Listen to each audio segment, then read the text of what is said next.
क्या ग्रह नक्षत्र कहते हैं, किस तरीके से जन्म कुंडली देखी जाती है, गोचर में कैसे ग्रहों को देखा जाता है, उस पर संक्षेप में जो है मैं चर्चा करूंगा और इनके कुछ साल आने वालों सालों के लिए भी बात करेंगे। सबसे पहले जन्म कुंडली में देखा जाए तो इनकी राशि जो है वृश्चिक राशि है। इनका लगन अगर देखा जाए धनु बनेगा और इष्ट अगर कहा जाए बजरंगबली है। पहली बात देखिए, सबसे पहले कोई भी कुंडली में लगन को देखना सबसे ज़्यादा इंपॉर्टेंट है।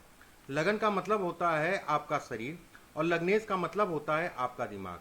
अगर इनका दिमाग या शरीर कहा जाए तो ये लाभ में बैठा है, देवगुरु बृहस्पति। एक बार देवगुरु बृहस्पति अगर कहा जाए लाभ में जब भी बैठते हैं या फिर लगन का मालिक जब भी लाभ में बैठता है तो उससे संबंधित चीज़ों में रुकावटों को कम करता है। एक बात। दूसरी चीज इस जन्म कुंडली में देखा जाए लाभ भाव का स्वामी जो है, मतलब 7 नंबर जिसका स्वामी जो है शुक्र बनेगा, शुक्र का लगन में बैठना। ऐसे में कहा जाएगा आपस में दोनों का राशि का परिवर्तन, शुक्र और गुरु का जातक को जीवन में सभी प्रकार का सुख देगा और अच्छी मात्रा में धन देगा। एक बात। लगनेश पे अगर देखा जाए तो मंगल की दृष्टि का पड़ना। मंगल क्या है? ऊर्जा का कारक है। मंगल क्या है? थोड़ा सा क्रोध भी है। मंगल क्या है? आपका एग्रेशन भी है। ऐसे में जब भी देवगुरु बृहस्पति और मंगल का एक संबंध बनता है और मंगल अगर कहा जाए भरणी नक्षत्र के चौथे चरण में है जो कि शुक्र का नक्षत्र कहलाएगा। ऐसे में कहा जाएगा व्यक्ति अगर ये मंगल यहाँ ना होता, अगर ये मंगल यहाँ ना होता तो उतनी चीज़ों में नहीं बढ़ा पाता या उतना धन नहीं दे पाता। लेकिन मंगल के होने के कारण मेष राशि का मंगल है जो कि बली अवस्था कहलाएगी और भरणी नक्षत्र के चौथे चरण में मंगल बैठा है। ऐसे में कहा जाएगा व्यक्ति जीवन में अच्छी मात्रा में धन इस मंगल की दृष्टि के कारण, देवगुरु बृहस्पति पे दृष्टि पड़ने के कारण अच्छी मात्रा में धन कमाएगा। मंगल का बली होना जातक के लिए जीवन में सभी प्रकार के सुखों को भी दिखाता है। दूसरी चीज, मंगल अगर कहा जाए तो आपके द्वादश का स्वामी है। एक यहाँ पर मंगल का पंचम में बैठना और मंगल की राशि में सूर्य, चंद्रमा, बुध 3 ग्रहों का एक साथ बैठना। ऐसे में ये भी कहा जाएगा कि व्यक्ति को अपने बीपी का विशेष ध्यान रखना है। हार्ट से संबंधित समस्याओं को भी ये न्योता देता है। सूर्य क्या है? सूर्य आपकी अगर कहा जाए छाती है। चंद्रमा क्या है? चंद्रमा अगर कहा जाए खून है। बुध क्या है? बुध को कई तरीके से देखा जाता है, उसमें से एक तरीका बुध को देखने का स्वास्थ्य भी है। और ये तीनों ग्रह अगर देखा जाए तो आपके द्वादश में बैठे हैं तो कहीं ना कहीं इन चीज़ों में थोड़ा सा स्वास्थ्य का ध्यान रखना है। सूर्य अगर कहा जाए तो आपके भाग्य का स्वामी है और मंगल से दृष्ट है। ऐसे में कहा जाएगा कुछ ऐसी प्रॉपर्टी जातक को मिलेगी क्योंकि मंगल की दृष्टि पड़ रही है। मंगल लक्ष्मी स्थान का मालिक है, सूर्य भाग्य का मालिक है। उसके बाद अगर देखा जाए तो देवगुरु बृहस्पति अगर कहे तो आपकी प्रॉपर्टी के मालिक हो के लाभ भाव में मंगल से दृष्ट हैं। ऐसे में कहा जाएगा जातक को कुछ ऐसी प्रॉपर्टी मिलेगी जिसे उसने खुद नहीं कमाया होगा, या फिर कह लीजिए कुछ प्रॉपर्टी या जमीन से कुछ ऐसा लाभ मिलेगा जिसमें उसका रोल नहीं होगा, उसको एक गिफ्ट के रूप में मिलेगी और कहीं ना कहीं उससे अच्छा धन व्यक्ति कमाएगा। एक बात, जन्म कुंडली में अगर देखा जाए राहु अगर देखा जाए चित्रा नक्षत्र के पहले चरण में है, 25 डिग्री 55 कला पे। चित्रा नक्षत्र किसका है? मंगल का नक्षत्र है। मंगल अगर कहाँ है? पंचम में बैठे हैं। राहु कहाँ है? केंद्र में है। ऐसे में कहा जाएगा ये राहु आपके लिए बेहद अच्छा कहलाएगा।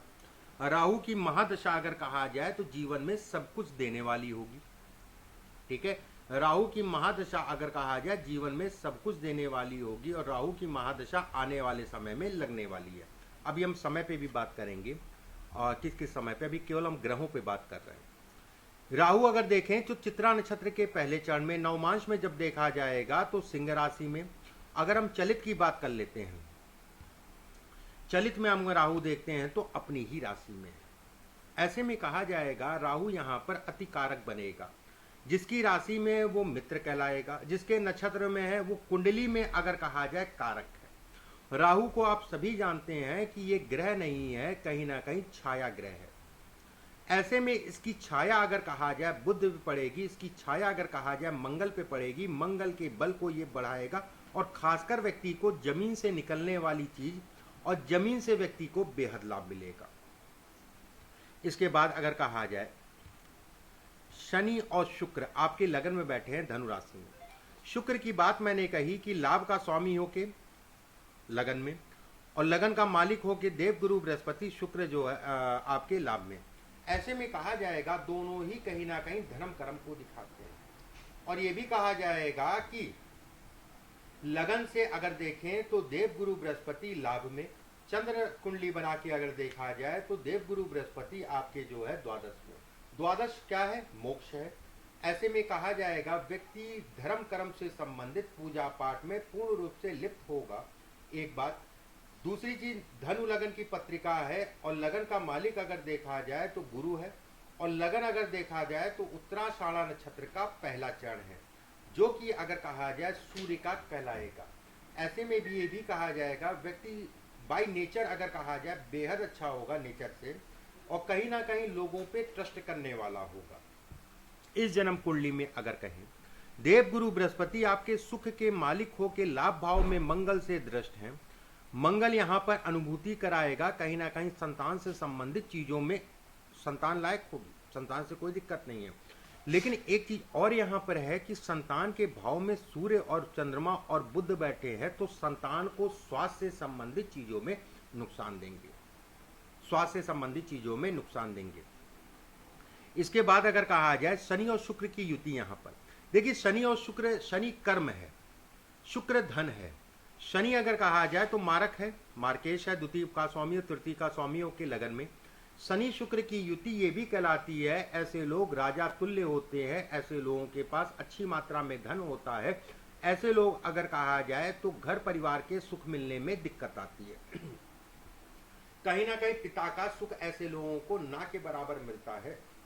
एक बात ऐसे में ये भी कहा जाता है।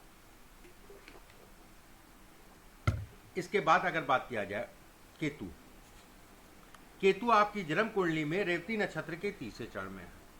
केतु अगर कहा जाए इसमें अच्छा नहीं कहलाएगा। केतु अगर कहा जाए सूर्य पे दृष्टि और चंद्रमा पे दृष्टि पड़ना और बुध पे दृष्टि पड़ना, कहीं ना कहीं कामों में अवरोध उत्पन्न करना। मौजूदा समय में अगर कहा जाए राहु का गोचर जो है इस जगह पे चल रहा है, केतु का गोचर अगर देखा जाए इस जगह पे चल रहा है, जो कि राहु अच्छा है इसमें, लेकिन राहु के कारण, गोचर के कारण, अब समझिएगा तथ्य क्या है।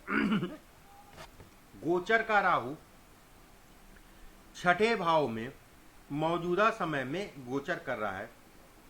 पंचम दृष्टि से राहु जो है कहीं ना कहीं कर्म भाव को देख रहा है, कार्यक्षेत्र में अवरोध और वाद विवाद इत्यादि चीजों को दिखाता है। सप्तम दृष्टि से अगर कहा जाए सूर्य, चंद्रमा और बुध तीन ग्रहों को देखना, और नौम दृष्टि से अगर कहा जाए धन के व्यय को करना। ऐसे में कहा जाएगा कुछ ऐसे वाद विवाद इस समय पे होंगे जिसमें व्यक्ति का कहीं ना कहीं धन फंस सकता है, एक बात। दूसरी चीज, जहां पर भी काम करेगा इस समय पे वहां पर भी कहीं ना कहीं जो भी जहां पर भी कार्यस्थल होगा उस जगह पे भी कहीं ना कहीं ये कहा जाएगा व्यक्ति का काम में अवरोध आएगा। दूसरी बात, इसमें अगर कहा जाए इस जन्म कुंडली में कहा जाए तो जब चलित पत्रिका में हम देखते हैं तो शुक्र और शनि दोनों ही द्वादश में चले गए। शुक्र शनि का द्वादश में जाना बुध और सूर्य के साथ, ऐसे में कहा जाएगा कि ये ग्रह कहीं ना कहीं ये कहा जाएगा कि बुध इस जन्म पत्रिका में अस्त है, शुक्र इस जन्म पत्रिका में अस्त है और शनि इस जन्म पत्रिका में अस्त है। शुक्र का अस्त होने का मतलब जो भी जीवन साथी है उसके स्वास्थ्य में कमी, बुध का अस्त होने का मतलब व्यवसाय से संबंधित चीजों में कुछ रुकावट। लेकिन एक चीज और अच्छी इसमें कहलाएगी, बुध अगर देखा जाए तो 24 डिग्री 16 कला पे है और सूर्य अगर देखा जाए 24 डिग्री 17 कला पे है। देखिए यहां से अगर कहें तो व्यवसाय में थोड़ा सा तनाव दिखता है, क्योंकि इसकी अस्तता समझने की कोशिश करिएगा। सूर्य और बुध एक साथ यहाँ पर भी हैं, सूर्य और 1 डिग्री पे है, दोनों अस्त, बुध अस्त है, उसके बाद जब नवमांश में आएंगे तो यहाँ पर भी आप देखेंगे कहीं ना कहीं एक साथ है। अगर ये बुध जो है एक दो भाव आगे चला जाता, कम से कम दो भाव आगे जाता, तो उतनी अस्तता का प्रभाव उसके ऊपर नहीं पड़ता। लेकिन एक चीज है कि जन्म कुंडली में अगर देखा जाए तो बुध आपके वक्री भी हैं, ठीक है। यहां से अस्तता पे प्रभाव पड़ा, अस्तता पे यहां से प्रभाव पड़ा, आपके कार्य क्षेत्र में कुछ इसने बढ़ाया, लेकिन जो भी जीवन साथी है उसके स्वास्थ्य से संबंधित चीजें या जीवन साथी को लेके जो है कहीं ना कहीं तनाव या ये चीजों को ही बढ़ाता है, और खासकर शुरुआती समय। इसके बाद अगर हम बात करें आपके जो है सबसे पहले हम बात करते हैं आपके धन की। देखिए धन की अगर बात करें तो मंगल की महादशा चल रही है। मंगल में इस समय पे शनि गुरु का अंतर चल रहा है। मौजूदा समय पे राहु इस समय पे यहाँ पर गोचर कर रहे हैं, जो कि आपके जो है पंचम दृष्टि से राहु जो है कर्म को देख रहा है, कहीं ना कहीं कर्म को रोक रहा है। एक बात केतु अगर देखा जाए तो सूर्य चंद्रमा बुध तीन ग्रहों के ऊपर गोचर कर रहे हैं, ठीक है, तीन ग्रहों के ऊपर गोचर कर रहे हैं। यहां से भी आपके कामों को ये फंसाने पे पूर्ण रूप से इन्होंने बना रखा है कि कामों में अवरोध पैदा करेंगे। पहला अवरोधक अगर कहा जाए राहु है इस जन्म कुंडली में, दूसरा अवरोधक अगर कहा जाए मौजूदा समय पे केतु है। राहु से संबंधित उपाय आपने करा लिए, केतु से संबंधित अवरोध जो है इसमें दिखाई देता है। दूसरी चीज इसमें अगर कहा जाए जन्म कुंडली में मंगल में शनि का अंतर जो है अगर कहा जाए तो आपके अक्टूबर सितंबर से शुरू होगा। शनि क्या है, इसमें आपके धन का स्वामी और तृतीय का स्वामी है। मंगल क्या है, आपकी जन्म कुंडली में आपके अगर देखा जाए तो पंचम भाव में बैठा है। मंगल अगर कहा जाए द्वादश का स्वामी और पंचम का स्वामी है। शनि अगर कहा जाए तो आपके जो है द्वितीय से और तृतीय से। चंद्रमा से अगर देखा जाए तृतीय भाव में गोचर शनि का अच्छा कहलाता है। ऐसे में कहा जाएगा जो भी मैंने आपको जो है ये उपाय इसका बताया, और कहीं ना कहीं ये भी अवरोध बहुत बड़ा दिखाई दे रहा है, बहुत बड़ा अवरोध है ये केतु भी। फिर से समझने की कोशिश करिएगा, सूर्य चंद्रमा बुध तीन ग्रहों के ऊपर केतु का गोचर और सप्तम दृष्टि से कहीं ना कहीं इस भाव को देख रहा है, जो कि ये व्यय भाव से सप्तम भाव भी कहीं ना कहीं व्यय भाव कहलाएगा, जो व्यय कराएगा, फंसाएगा, कामों में अड़चन डालेगा, इनसे संबंधित तनाव देगा। इसके विकल्प आवश्यक है मौजूदा समय पे, इसके भी विकल्प आवश्यक है मौजूदा समय पे। मंगल में शनि का अंतर अगर कहा जाए आपके लिए अच्छा कहलाएगा, लेकिन इसके विकल्प करने के उपरांत, इसका विकल्प कर चुके हैं, इसका विकल्प भी जरूरी है। दूसरी चीज जन्म कुंडली में देखा जाए मंगल में शनि गोचर में चंद्रमा से तृतीय भाव में, शुक्र से अगर कहा जाए द्वितीय भाव में, और लग्नेश से अगर कहा जाए चतुर्थ भाव में। ऐसे में कहा जाएगा व्यक्ति को अक्टूबर के सितंबर के बाद व्यक्ति को धन लाभ होगा। एक बात गोचर में अगर गुरु की भी स्थितियां देखी जाए तो चंद्रमा से इस समय पे वक्री होने के उपरांत जो है आपके चंद्रमा से चतुर्थ भाव में गोचर कर रहे हैं। कहीं ना कहीं ये कहा जाएगा कि कुछ चीज़ों में इस समय पे फंसाएंगे, कुछ चीज़ों में इस समय पे रुलाएंगे। इस समय व्यक्ति धार्मिक यात्राएं खूब करेगा, और कहीं ना कहीं कुछ व्यवसाय से संबंधित चीज़ें उसके सामने आएंगी अचानक। जैसे वक्री हुआ गुरु तो चीज़ें अचानक सामने आने लगी। इसके बाद अगर कहा जाए तो मंगल में शनि की दशा उपाय के उपरांत जो है मिली जुली सी जाएगी, ठीक ठाक सी जाएगी। इसके बाद अगर देखा जाए मंगल में बुध क्या है आपकी जन्म कुंडली में अगर कहा जाए, बुध आपकी जन्म कुंडली में मार्केश है। बुध एक ऐसे ग्रह के साथ बैठा है जो कि सूर्य बनेगा और सूर्य से अस्त है। अस्त होने के कारण ये कहीं ना कहीं शारीरिक कष्ट देगा। एक बात दूसरी चीज अगर कहा जाए तो शनि गोचर में आपके तृतीय भाव में गोचर करेंगे, चंद्रमा से चतुर्थ भाव में शनि का गोचर होगा, और दसम दृष्टि से अगर कहा जाए तो बुध पे इस समय पे दृष्टि डालेंगे। तो ये कहा जाएगा कि गोचर बिल्कुल फिट बैठ गया। जिसकी दशा है जिसकी अंतर दशा है उस पे शनि का देखना। शनि अगर कहा जाए जन्म कुंडली में अकारक होना, शनि अगर कहा जाए बुध का मित्र होना, शनि अगर कहा जाए लगन में बैठना, शनि अगर कहा जाए चलित में द्वादश में जाना, तो कहीं ना कहीं व्यक्ति को इस पीरियड में हार्ट से संबंधित, बीपी से संबंधित कोई ना कोई समस्या जरूर होगी। खासकर वो साल रहेगा 2022 सितंबर से लेकर 2023 सितंबर के बीच में, लेकिन इस समय पे कुछ व्यवसाय से संबंधित चीज़ों में बढ़ोतरी भी होगी। इसके बाद अगर देखा जाए केतु का पीरियड, देखिए केतु का पीरियड अगर कहा जाए ये भी पीरियड अपने स्वास्थ्य का ध्यान रखने की ज़रूरत है, और खासकर बुध से ज़्यादा केतु में ध्यान रखने की ज़रूरत है। और ये पीरियड मैं कहूँगा कि आपकी हार्ट से संबंधित समस्याओं को दिखाता है, फिर से मैं कहूँगा। और खासकर अगर कहा जाए बुध से ज़्यादा आपको जो है सावधानी इस पीरियड में रखनी है। शुक्र का पीरियड लगेगा तो व्यक्ति को जीवन में कहीं ना कहीं कर्म की तरफ बढ़ाएगा, व्यवसाय की तरफ बढ़ाएगा, नया वाहन दिलाएगा शुक्र। इस समय पे व्यक्ति प्रॉपर्टी से संबंधित चीज़ों में इन्वेस्टमेंट करेगा 2025 और 26 में। एक बात, ये प्रॉपर्टी आपके लिए बेहद अच्छी कहलाएंगी। इस प्रॉपर्टी से संबंधित चीज़ों में व्यक्ति को अच्छा लाभ मिलेगा। उस समय पे अगर देखा जाए शनि महाराज यहाँ गोचर करेंगे, दसम दृष्टि से लगन को देखेंगे। लगन में शुक्र का होना, और शुक्र जो है धन का कारक है, धन का भाव का स्वामी है, कहीं ना कहीं जो है व्यक्ति को धन का लाभ देंगे।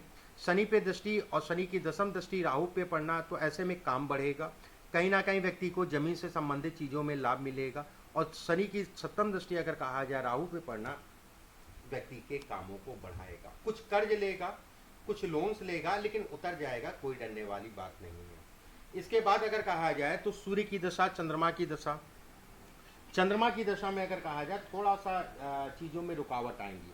चंद्रमा की दशा में अगर कहा जाए थोड़ा सा धन को लेकर तनाव होगा। चंद्रमा की दशा अगर कहा जाए तो इस पीरियड में थोड़ा सा आपको जो है अपने आप को देख के चलना है, और कुछ ऐसे आप निर्णय लेंगे, ठीक है। मंगल में चंद्रमा जब 2025 में सितंबर से लेकर 2026 अप्रैल के बीच में, उस समय पे कुछ ऐसे निर्णय लेंगे जो कि आपके लिए अच्छे नहीं कहलाएंगे। शुक्र का पीरियड में गोचर इस जगह रहेगा तो ठीक है, चलेगा, ठीक है। बस अपने स्वास्थ्य का ध्यान रखिएगा, पैसे के लिए अच्छा कहलाएगा। अब बात करते हैं राहु का गोचर। राहु का गोचर अगर देखा जाए तो कहा जाएगा कि 2026 से स्टार्ट होगा, अप्रैल के बाद, ठीक है। 2026 अप्रैल के बाद से स्टार्ट होगा। राहु में राहु का गोचर जो है अगर कहा जाए तो वो बस काम आपका चलता रहेगा, लेकिन बहुत ज़्यादा उम्मीद मत रखिएगा। लेकिन जहाँ राहु में गुरु का गोचर रहेगा, जीवन का सबसे अच्छा समय कहलाएगा। कैसे, ये समझ लीजिए। 2028 उस समय पे राहु अगर कहा जाए दसम भाव में है, महादशानाथ है। तत्काल मैत्री में गुरु अगर देखा जाए तत्काल मैत्री में आएगा। शनि अगर कहा जाए मंगल के ऊपर गोचर करेंगे और चंद्रमा से छठे भाव में गोचर करेंगे। मंगल के ऊपर मतलब जमीन से व्यक्ति को अथाह लाभ मिलेगा, और सप्तम दृष्टि से गुरु को देखेंगे जो कि लगन का मालिक है।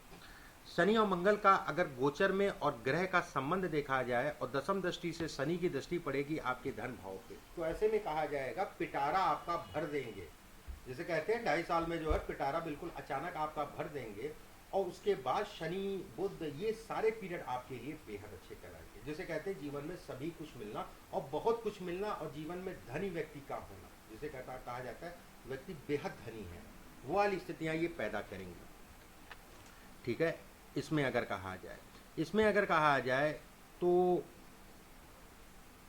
मौजूदा समय पे मंगल, इस समय पे अगर कहा जाए तो ये कहा जाएगा कि इसका विकल्प बेहद जरूरी। फर्स्ट ये दिक्कत से, क्योंकि यहाँ पर राहु गोचर कर रहा है, ये दिक्कत है। सेकंड अगर कहा जाए केतु भी दिक्कत है, केतु भी परेशानी है, केतु का भी गोचर अगर देखा जाए चतुर्थ भाव में है, इसका भी विकल्प आपको या इससे संबंधित उपाय बेहद जरूरी है, ठीक है। कहीं ना कहीं जीवन में स्मूथ होने के लिए केतु इस समय पे सूर्य के ऊपर, चंद्रमा के ऊपर और बुध के ऊपर गोचर कर रहा है।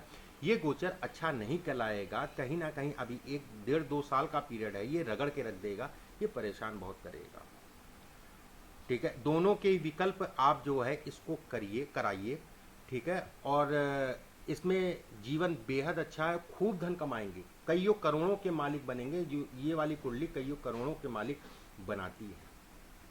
बाकी और कोई विशेष चिंता वाली बात नहीं है। संतान को लेकर थोड़ा स्वास्थ्य की समस्या रहेगी, संतान की कुंडली भी दिखाना जरूरी है, एक बार दिखवा लीजिएगा समय पे।